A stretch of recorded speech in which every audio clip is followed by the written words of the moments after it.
El lobo. Vean ahí lo que nos refirió el viejo marqués de Arville.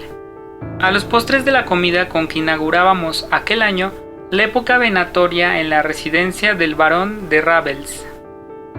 Habíamos perseguido a un ciervo todo el día. El marqués era el único invitado que no tomó parte alguna en aquella batida, porque no cazaba jamás.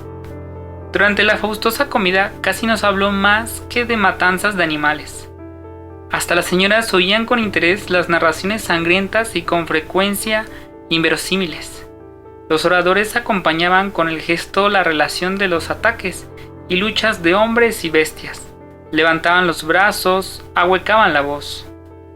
Agradaba oír al señor de Arville, cuya poética fraseología resultaba un poco ampulosa, pero de buen efecto.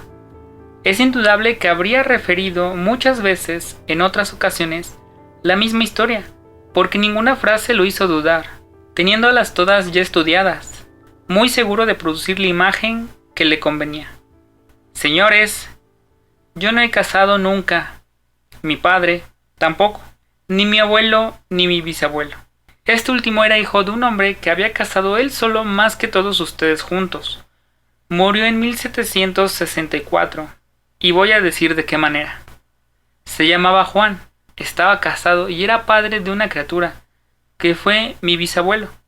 Habitaba con su hermano menor, Francisco de Arville, nuestro castillo de Lorena entre bosques. Francisco de Arville había quedado soltero. Su amor a la caza no le permitía otros amores. Cazaban los dos todo el año sin tregua, sin descanso y sin rendirse a las fatigas. Era su mayor goce. No sabía divertirse de otro modo. No hablaban de otro asunto. Solo vivían para cazar. Dominamos aquella pasión terrible, inexorable, abrazándolos, poseyéndolos, no dejando espacio en su corazón para nada más.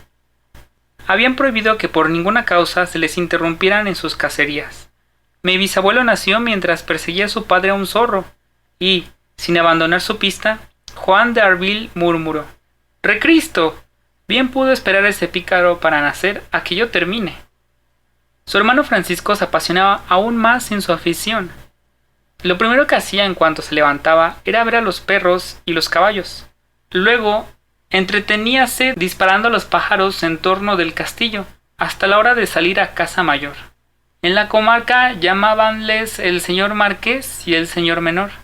Entonces los aristócratas no establecían en los títulos, como ahora la nobleza improvisada quiere hacerlo, una jerarquía descendiente. ¿Por qué no es conde un hijo de marqués, ni barón un hijo de vizconde? ¿Cómo no es coronel de nacimiento el hijo de un general? Pero la vanidad mezquina de los actuales tiempos lo dispone así. Vuelvo a mis ascendientes.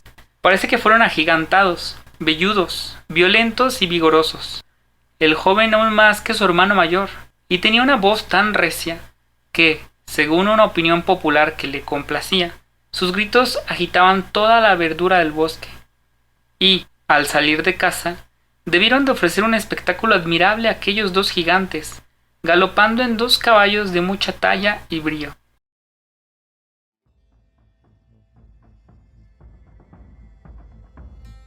El invierno de 1764 fue muy crudo, y los lobos rabieron de hambre.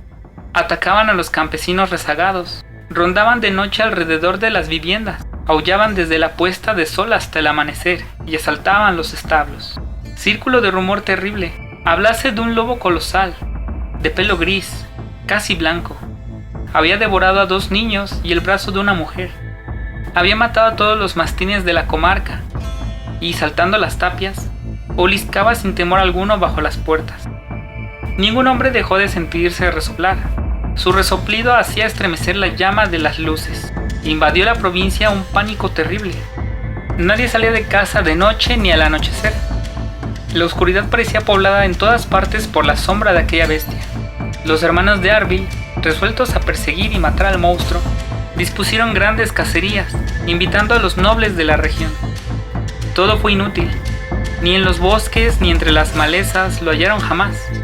Mataban muchos lobos, pero aquel no aparecía, y cada noche, al terminar la batida, como para vengarse, la bestia feroz causaba estragos mayores, atacando a un caminante o devorando alguna res. pero siempre a distancia del sitio donde lo buscaron aquel día. Entró una de aquellas noches en la pocilga del castillo de Arbil y devoró los 2 mejores cerdos. Juan y Francisco reventaban de cólera, suponiendo aquel ataque una provocación del monstruo, una injuria directa, un reto. Con sus más resistentes sabuesos, acostumbrados a perseguir temibles bestias, aprestáronse a la caza, rebosando sus corazones odio y furor. Desde el amanecer hasta que descendía el sol arrebolado, entre los troncos de los árboles desnudos, batieron inútilmente los matorrales. Regresaban furiosos y descorazonados, llevando al paso las cabalgaduras, por un camino abierto entre maleza. Sorprendiéndose de que burlase un lobo toda su precaución, y poseídos ya de una especie de recelo misterioso. Juan decía: «Esa bestia no es como las demás, parece que piensa y calcula como un hombre». Y contestaba Francisco: «¿Acaso conviniera que nuestro primo el obispo bendijese una bala? ¿O que lo hiciese algún sacerdote de la región, rogándole nosotros que pronunciase las palabras oportunas?» Callaron y después de un silencio advirtió Juan: «Mira el sol, qué rojo. La fiera no dejará de causar algún daño esta noche». Apenas había terminado la frase cuando su caballo se encabritó. El de Francisco giraba. Un matorral, cubierto de hojas marchitas, crujió, abriendo paso a una bestia enorme y gris que, saliendo rápidamente de su escondrijo, se internó al punto en el bosque. Los 2 de Arbil articularon una especie de rugido que demostraba su fiera satisfacción, y encogiéndose, inclinados hacia adelante, pegándose al cuello de sus briosos caballos, impulsándolos con todo su cuerpo, los lanzaron a la carrera, excitándolos, arrastrándolos, enloqueciéndolos de tal modo con las voces, con sus movimientos, con la espuela, que los cercuelos caballeros, como si un ímpetu gigantesco los condujera volando, parecían arrastrar entre las piernas a sus caballos, que iban a escape, tocando en el suelo con el vientre, haciendo crujir los matorrales y salvando las torrenteras, encaramándose por escarpadas pendientes y descendiendo por angostas gargantas. Los caballos hacían resonar las trompetas con toda la fuerza de sus pulmones, llamando a sus criados y a sus perros. De pronto, en aquella furiosa y precipitada persecución, tropezó mi abuelo con la cabeza en una rama que le abrió el cráneo y cayó sin sentido.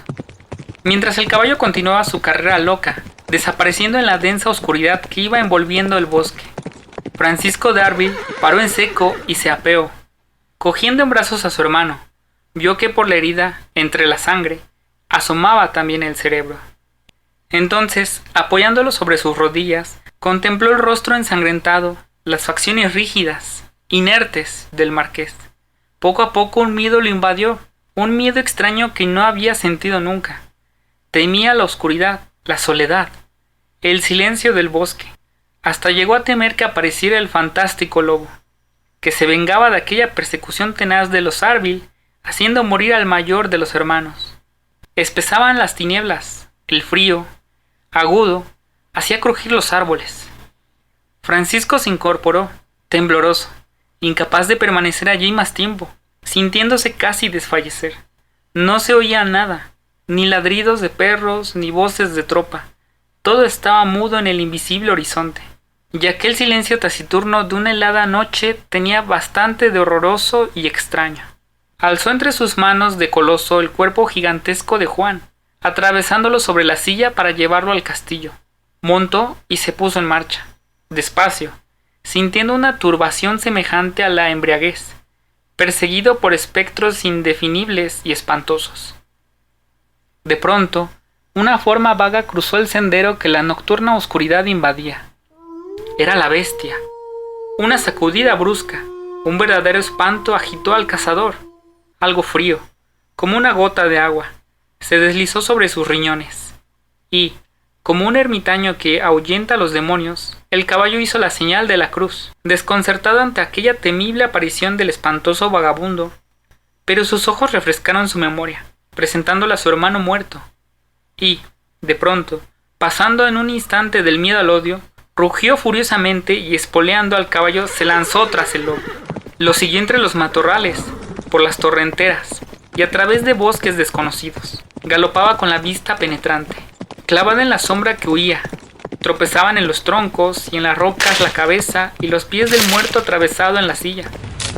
Le arrancaban el cabello las zarzas y salpicaba de sangre con los árboles, golpeándolos con la frente.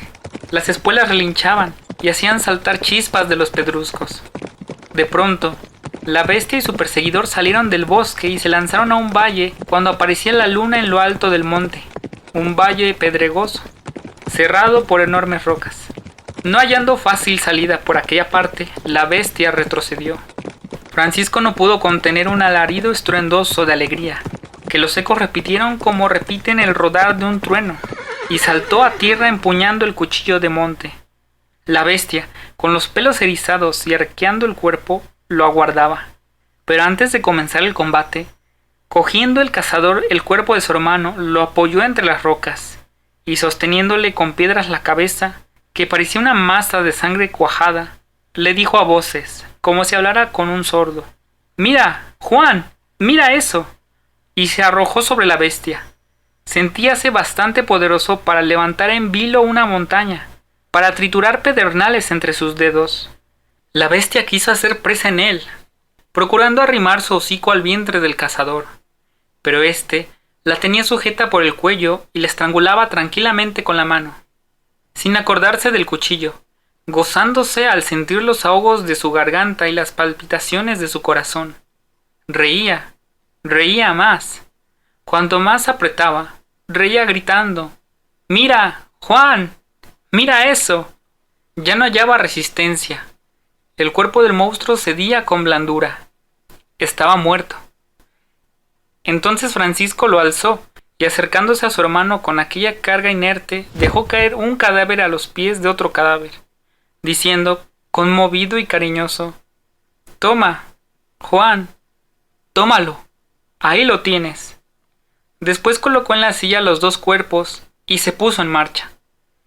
Entró en el castillo riendo y llorando, como Gargantúa cuando el nacimiento de Pantagruel.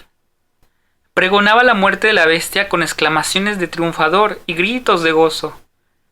Refería la muerte de su hermano, gimiendo y arrancándose las barbas.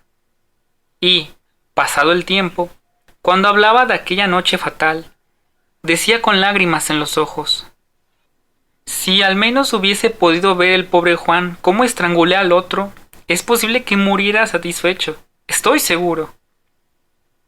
La viuda educó a su hijo haciéndolo odiar la caza, y ese odio se ha transmitido hasta mí de generación en generación.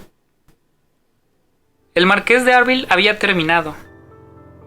Alguien preguntó: «Esa historia es una leyenda, ¿verdad?». Y el marqués respondió: «Aseguro que todo es cierto, que todo ha ocurrido». Y una señora dijo con dulzura: «De cualquier modo, agrada oír contar que alguien se apasiona fieramente».